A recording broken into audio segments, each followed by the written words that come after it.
جی السلام علیکم ناظرین، میں ہوں آپ کی میزبان مہوش نعمان اور آپ دیکھ رہے ہیں پاکستان کی آواز آفیشل۔ ناظرین، زندگی گزارنا کوئی آسان کام نہیں، یہ ان لوگوں سے پوچھے جن کی زندگی مشکلات اور پریشانیوں سے بھری ہے۔ یہ میرے ساتھ بیٹھی ہوئی بہن ہے، ان کے شوہر کا 8 سال پہلے انتقال ہو گیا۔ شوہر کے انتقال کے بعد ان کی زندگی میں کیا کیا مشکلات آئی، ایون کہ ان کے رشتہ دار اور ان کے سسرال والوں نے بھی انہیں چھوڑ دیا، کیسے یہ زندگی گزار رہی ہیں اور آج کس طرح کن حالات میں، آئیے ان کی زبانی انہی کی کہانی سنتے ہیں۔ جی السلام علیکم، وعلیکم السلام۔ کیسی ہیں آپ؟ شکر اللہ کا۔ کتنی دیر ہو گئی آپ کے شوہر کے انتقال کو؟ میرے شوہر کے انتقال کو 8 سال ہو گیا۔ تو کیسے ان کی ڈیتھ ہوئی تھی؟ ان کو سوئے ہوئے ڈیتھ ہو گئی تھی ان کی۔ تو اس برین کے ہیمریج ہو گیا تھا، جی برین ہیمریج ہو گیا تھا۔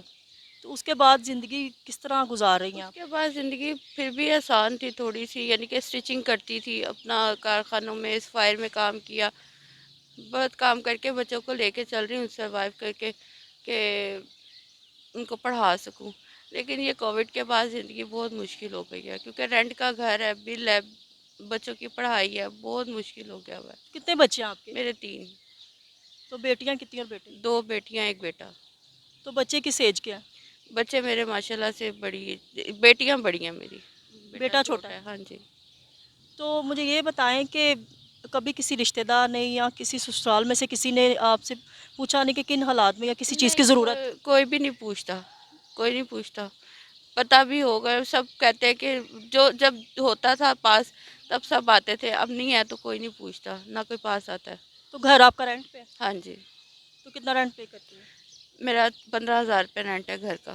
2 کمروں کا گھر لیا ہوا ہے چھوٹا سا، 4 لوگ ہیں ہم، تو پھر بھی میرا سلائی کا کام ہے، اس لیے اس کی وجہ سے مجھے 2 کمرے لینے پڑتے ہیں، اور کچن اور باتھ روم وغیرہ سب کچھ کہتے ہیں جی 15,000 سے کم ملتا ہی نہیں ہے گھر۔ تو کس کیونکہ طرح؟ اگر 15,000 پہ رینٹ یہاں پہ گھر لوں کہیں ایسی جگہ پہ جہاں پہ بچوں کی پڑھائی پاس ہے، اگر دور جاتی ہوں تو وہی مجھے کرائے پہ خرچ کرنا پڑتا ہے، ایک حساب پڑ جاتا ہے۔ اس طرح بچوں کا پڑھائی کا سلسلہ پاس ہے، اس وجہ سے وہ خود بیچاری مینیج کر لیتی ہیں آنے جانے کا۔ تو آج کل اتنی مہنگائی ہے تو کس طرح بچوں کے خرچے کا، فیسوں کا اور یہ سب کیسے آپ مینیج کرتی ہیں اور کس حالات سے گزر رہی ہیں آپ؟ فیسوں کا تو مینیج ہے کہ بچیاں میری اسکالرشپ پہ پڑھی ہیں اپنی، ماشاء اللہ سے میری چھوٹی بیٹی نے بھی اچھے نمبر میٹرک میں لیے تو اس نے اپنی اسکالرشپ سے داخلہ لیا گورنمنٹ کالج میں۔ بچی میری بڑی والی جو تھی وہ بھی اپنی اسکالرشپ پہ پڑھتی آ رہی ہے۔ انہوں نے مجھے آج تک وہ ٹیوشن وغیرہ کا کوئی ان کا نہیں ہے۔ ہاں بیٹا ہے، اس کو اسکول نہیں بھیج پاتی، یا اسکول بھیج دوں یا اکیڈمی بھیج دوں، لیکن اب وہ بھی فیسیں دینی مشکل ہے۔ تو بہرحال اب تو کھانا بھی پورا کرنا مشکل ہے، بل گھر پڑے ہوئے ہیں، اتنے اتنے بل آ کے پڑے ہوئے ہیں، 2 2 3 3 ماہ کے میرے بل چڑھے ہوئے ہیں، قرضہ میرے پہ چڑھا ہوا ہے جو میں نے اٹھا کے تو رینٹ پے کیے ہوئے ہیں، پھر رینٹ بھی چڑھے ہوئے ہیں، مجھے کچھ سمجھ نہیں آ رہی۔ مجھے یہ بتائیں کہ جب شوہر آپ کے حیات تھے اور اس زندگی میں اور آج کی زندگی مشکل تو ہے، تو کیا فرق ہے اس میں؟ بہت زمین آسمان کا فرق ہے، تب میں آسمان پہ تھی، اب میں زمین پہ ہوں۔ ان کے ہوتے ہوئے وہ آپ کو کبھی کسی چیز کی کمی نہیں ہوئی؟ کبھی بھی میں نے کبھی سوچا بھی نہیں، دیکھا بھی نہیں تھا کہ یہ ہوتا کہ اب باہر نکل کے سودا لینا کیسے لیتے ہیں، یا کس بھاؤ چینی بکتی ہے، یا کس طرح گھی کا پیکٹ ملتا ہے۔ لیکن بس اس کے بعد اب بہت مشکل ہے، اب تو بہت مشکل ہے زندگی گزارنا، جسے کہتا ہے کہ کتنی دفعہ یہ سوچتا ہے انسان کے زہر کھا کے مر جاؤ۔ تو آپ کے ہسبینڈ کرتے کیا تھے؟ میرے ہسبینڈ ڈیلر تھے، پراپرٹی ڈیلر تھے۔ اچھا، تو مجھے یہ بتائیں کہ آپ کے اپنے کسی بہن بھائی نے نہیں کبھی سپورٹ کیا کہ آپ کو ان حالات میں؟ دیکھ ظاہر بات ہے، اب شوہر کا سایہ سر پہ نہیں ہے تو بچوں کی ذمہ داری ماں اور باپ کا پیار دونوں کا آپ ہی نے انہیں دینا ہے۔ والد صاحب میرے ڈیتھ ہوئے 20 سال ہو گئے ہیں، بھائی ہے نہیں کوئی، وہ بھی ایک ہی تھا، اس کی بھی ڈیتھ ہو گئی ہے، اور اس کے بعد اور بھائی کوئی نہیں ہے میرا، تو کس نے پوچھنا ہے۔ اچھا، مجھے یہ بتائیں کہ جو ناظرین آپ کو پاکستان کی آواز آفیشل کے ذریعے دیکھ رہے ہیں تو آپ ان سے کیا اپیل کرنا چاہتی ہیں؟ میں یہ اپیل کرنا چاہتی ہوں کہ میں بہت انٹرویوز دے چکی ہوں، لیکن ابھی تک میرا کوئی مسئلہ حل نہیں ہوا، اور پلیز مہربانی آپ لوگوں کی کہ میرے مسئلے کو حل کریں تاکہ میں زندگی کو آگے لے کے بڑھ سکوں۔ میں کچھ بھی نہیں کر پا رہی، بہت اس وقت بہت جو ہے نا مشکل میں پھنسی ہوئی ہوں، بہت زیادہ مشکل میں ہوں۔ بس مجھے یہ ہے کہ میں جو قرض دینا ہے میں نے، وہ آ کے میرا دروازہ کھٹکاتے ہیں، کل 2 3 دن ہو گئے، ان لوگوں نے بہت پریشان کیا ہوا ہے، اور میری جوان بچیاں گھر میں، میں اس چیز سے ڈرتی ہوں اپنی اور اپنی بچوں کی عزت کو لے کے بیٹھی ہوئی ہوں کہ میڈیا پہ آنا اتنا آسان کام نہیں ہے، بہت مشکل سے بہت سوچ سمجھ کے آئی ہوں، کیونکہ صرف اپنی عزت نہیں ہوتی، جو بیک پہ بھائی باپ گزرے ہوتے ہیں ان کی بھی عزت ہوتی ہے ساتھ. اس وجہ سے میں بہت مشکل سے آئی ہوں اور اپیل کرنے آئی ہوں کہ میری بیٹیوں مجھے میری بیٹیوں کی عزت جو ہے وہ بہت زیادہ وہ ہے، جس سے میں کہتی ہوں کہ کوئی قرضہ میرے گھر نہ آئے. آگے سے نظام میرا کوئی کام میرے پاس ہوگا تو میں اپنا نظام خود لے کے چل سکتی ہوں. میں بار بار اس چیز کے لیے یہ پلیٹ فارم پہ نہیں آنا چاہتی. تو آپ نے بتایا کہ آپ کے سسرال والے ماشاءاللہ ٹھیک ٹھاک ہیں، صاحب حیثیت ہیں، تو وہ کیوں نہیں مطلب آپ کی ہیلپ کر رہے؟ نہیں، وہ آپ کو پتہ ہے کون، جب تک یعنی کہ ہم لوگ ان کے برابر نہیں ہوں گے کوئی کسی کو نہیں پوچھتا.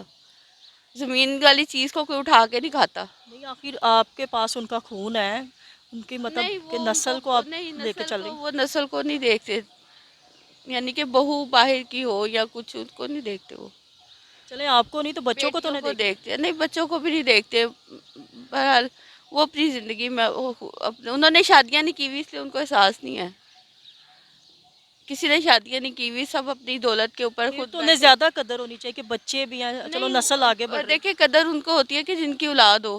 جن کی اولاد ہی نہیں ہے ان کو یہ پتہ ہے کہ جی، وہ کہتے ہیں کہ باہر کی عورت آ کے ہماری دولت پہ راج کرے گی، اس لیے وہ لوگ شادیاں نہیں کرتے.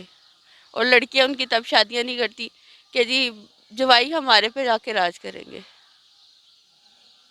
یہ دیکھیں ناظرین، آپ نے اس بہن کی ساری باتیں سنی کہ اگر میری بات سنیں، اگر آپ کو کوئی کاروبار آپ کیا چاہتی ہیں، دیکھنے والوں سے کیا اپیل کرنا چاہتی ہیں تاکہ آپ اپنے گھر کا جو سسٹم ہے وہ چلا سکیں؟ میں یہ اپیل کرنا چاہتی ہوں، ایک تو پہلے میرا قرض اتار دیں جو میرے پہ ہے. میں یہ نہیں کہتی میرے ہاتھ میں پکڑائیں، میں جگہ بتا دوں گی، جا کے ان کو دے دیں وہ قرض، خود اتار دیں. اور دوسری بات، میرے سے سلائی کا کام نہیں ہوتا، میرا بیٹھ کے وجود بہت زیادہ جو ہے وہ ہو چکا ہے. میں کوئی جنرل اسٹور یا کوئی ایسا چھوٹا سا کام مجھے کروا دیں، جسے میں کوکنگ کا کام کرنا چاہ رہی تھی. میں نے ایک دو نیوز چینلز والوں کو کہا ہے، تو اسٹرانگ عظما کو بھی کہا ہے، لیکن کسی نے نہیں سنی میری. تو کسی چینل نے آپ کی کسی طرح بھی کوئی ہیلپ کی ابھی ابھی تک تک؟ تو کوئی بھی ہیلپ نہیں آئی. صرف ایک چینل کی طرف سے کچھ جسے کہتے نا 1500 2000 روپے، وہ بس آیا میرے پاس، اس سے زیادہ کچھ بھی نہیں آیا میرے پاس. جی ناظرین، آپ نے ان کی ساری باتیں سنی اس بہن کی کہ وہ کہہ رہی ہیں کہ اگر کوئی صاحب حیثیت لوگ جن کو اللہ تعالیٰ نے بہت زیادہ دیا ہے، اگر وہ میری مدد کر دیں، مجھے کوئی کاروبار دلوا دیں، تو میں جو اپنے بچوں کا اور اپنا نظام جو بہتر طریقے سے چلا سکتی ہوں اور اپنے گھر کی جو کفالت کر سکتی ہوں. کہ اگر میری بھی آپ سے گزارش ہے کہ اگر کوئی صاحب حیثیت ان کی مدد کرنا چاہتے ہیں تو ان کا نمبر سکرین پہ چل رہا ہے، تو ان کو ضرور ہیلپ کریں، تاکہ یہ سپورٹ کریں، تاکہ یہ اپنے بچوں کو اچھے طریقے سے ان کی پرورش کر سکیں اور اپنے آپ کو بھی. جیسے وہ بتا رہی ہیں کہ میں سلائی کا کام کرتی ہوں، لیکن سلائی کی کام کرنے کی وجہ سے وہ کہہ رہی کہ میرا جو جسم ہے وہ بھاری ہو گیا، جس کی وجہ سے میرے سے بیٹھ کے کام نہیں ہوتا. تو اگر کوئی ان کو کوئی کاروبار دلوا سکتا ہے، کوئی کاروبار کروا کے دے سکتا ہے، تو آکے یہ اپنے گھر کا نظام چلا سکیں، تو ضرور ان کی مدد کریں. اس کے ساتھ اپنی میزبان مہوش نعمان کو دیں اجازت، اور پاکستان آفیشیل کی ویڈیو دیکھنے کے لیے ہمارے چینل کو سبسکرائب کریں اور ہماری ویڈیو کو لائک کریں، شیئر کریں. اللہ حافظ.